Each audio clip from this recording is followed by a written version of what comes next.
postdoc at the University of Glasgow, and today I'm going to approach the question of nuclear legacies through the lens of everyday politics of nuclear weapons. And I'm going to be talking about how knowledge about nuclear weapons is constructed and sustained. And in doing so, I'd like us to think about the stories that are silenced when certain possibilities about nuclear weapons are replicated.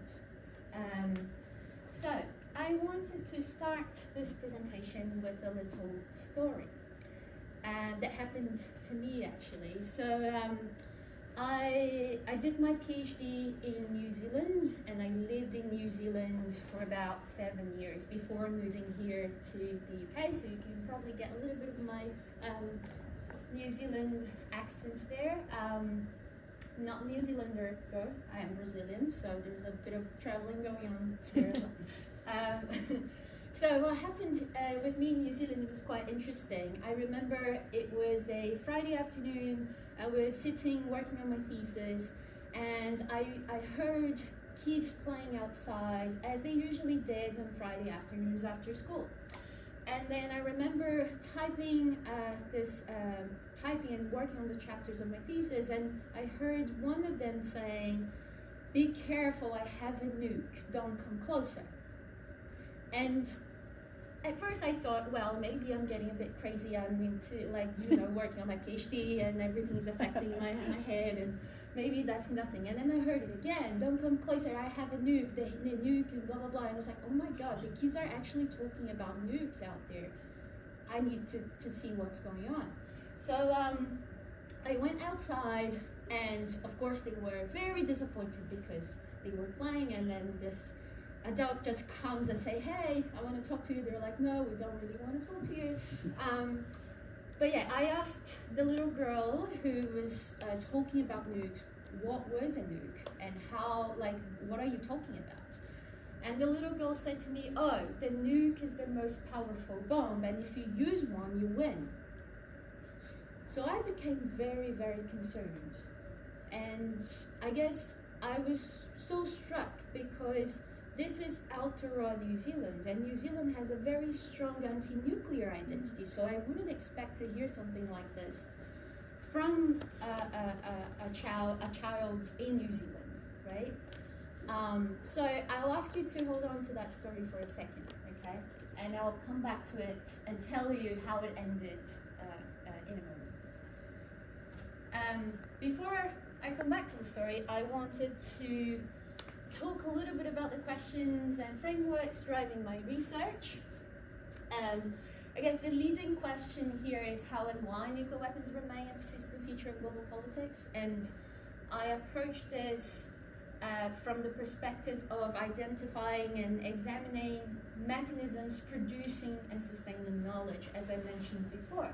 And I'm particularly interested in stories and representation, right?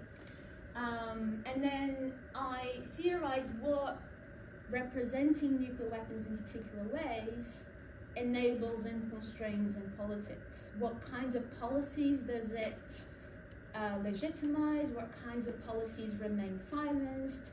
What kinds of, if we think about nuclear legacies, what kinds of stories about the legacies of nuclear weapons are illuminated and others sort of placed in a place where they are not really paid attention to. And the reason why I'm really interested in stories is because stories matter because they help us make sense about the world, and also they fix particular possibilities whilst also silencing others. So this is really what's animating my research and interest here. Now, I know this is all bits and pieces, but it will all come together at the end of it, I promise you. So, now, let me tell you something about the problem of state centrism in nuclear politics. I like to say that there is a tendency to analyze the nuclear issue through the lens of what states think and what states do about it, right? And there are a number of reasons why this is the case. It might be because states have the weapons there and they are the ones who need to get rid of them, right? So we need to think about what they think and what they do. There's also a focus on diplomatic practice and diplomatic solutions. See how many times today we spoke about the UN meetings, the UN PrepCon, the TPNW meetings of state parties and so on and so forth. And this is always in our minds and always in our discourse.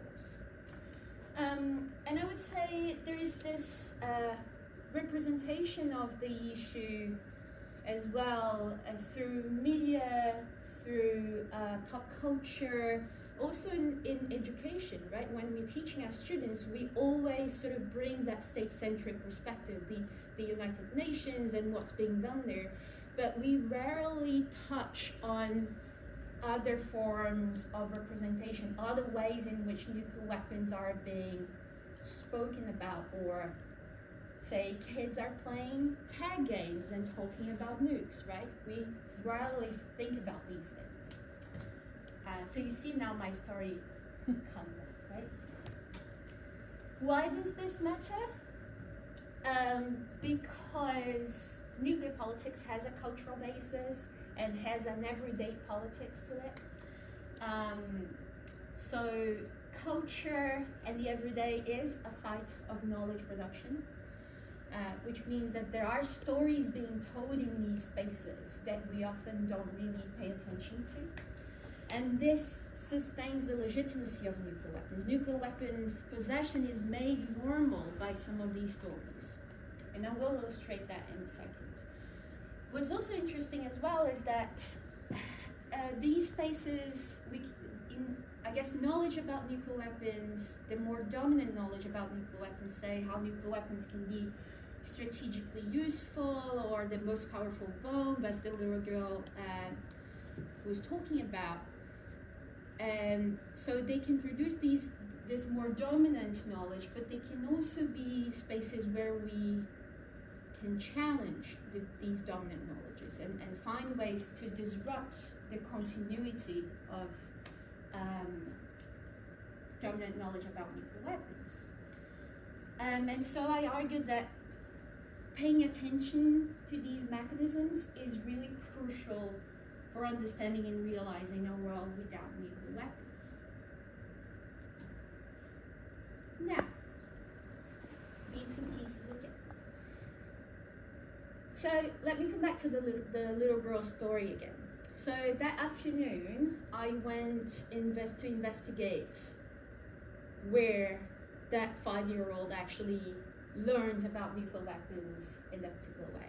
So I spoke to Mom, and it turns out that her older brother played a game called Call of Duty online with friends, and was using the language and the things that he learned in these games at home, and and the little girl was sort of picking up on those meanings.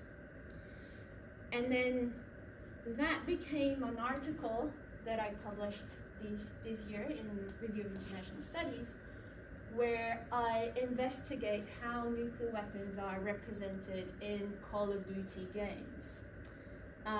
And there are many of these games.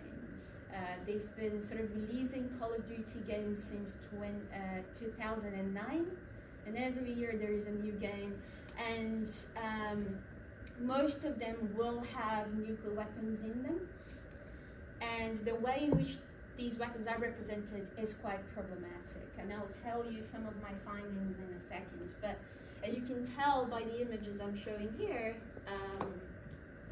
the news is not really good for disarmament. So what are my key findings here? So in the game, I think I wanted to flag 2 stories that these games tell. And apologies if there are any gamers in the room. I'm not trying to, do a very detailed analysis here. I'm going to tell you in very simplistic ways the stories that I found. And of course, there is a link in the previous slide if you'd like to know a little in more detail. You can read the full article. So the first story is when you're playing these games in a multiplayer mode, you're able to get a nuclear weapon. And to do so, you have to kill as many players in a match without dying. And if you do achieve a high score, you are rewarded a nuclear bomb. And in the paper, I argued that this story of being rewarded and only the most skilled players get rewarded sort of reproduces the exclusionary and violent dynamics that we see in nuclear politics. So it's sort of continuing that story. Then once you have a nuclear weapon, you can use the nuclear weapon, and doing so makes you and your whole team win the match regardless of the score. So it's a story of success, a story of power that really reinforces and glorifies nuclear weapons as this thing that grants you the success, right? The other little argument I make in the paper is that there is an interesting story about play and video games being something that you can play with. They sort of reinforce these narratives because the dimension of play reduces the seriousness of what's being represented there. You sort of just play with nuclear weapons, right? Which is quite problematic in itself.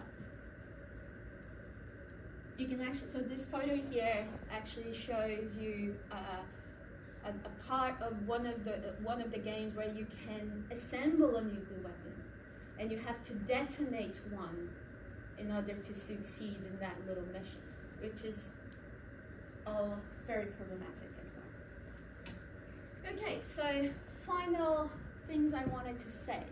So I guess the key contributions of this work is really to draw attention to mechanisms that are perhaps less state-centric, but equally important in understanding how nuclear weapons are normalized, how modernization is normalized, and how the humanitarian and environmental impacts of nuclear weapons are silenced. And also invites reflection on the multiple sites of knowledge production that are out there that we should be investigating and should be sort of remain attentive to. As we deal with the states and the UN and the forums, we should be thinking about these other mechanisms that are perhaps less in our radar than the state-centric ones. And I wanted to finish with this, which is something that actually also happened to me this year. So I was in New York twice, and I attended the TPNW meeting of state parties, and later on the NPT PrepCon. And I remember sitting at the UN for the PrepCon and listening. I think it was probably like my 5th day sitting there, and I was like, oh God, we're repeating the same thing over and over again. And I was really, really tired. And I thought to myself, I wonder what else and how many other kids in the world are playing the nuke tag game. Thank you.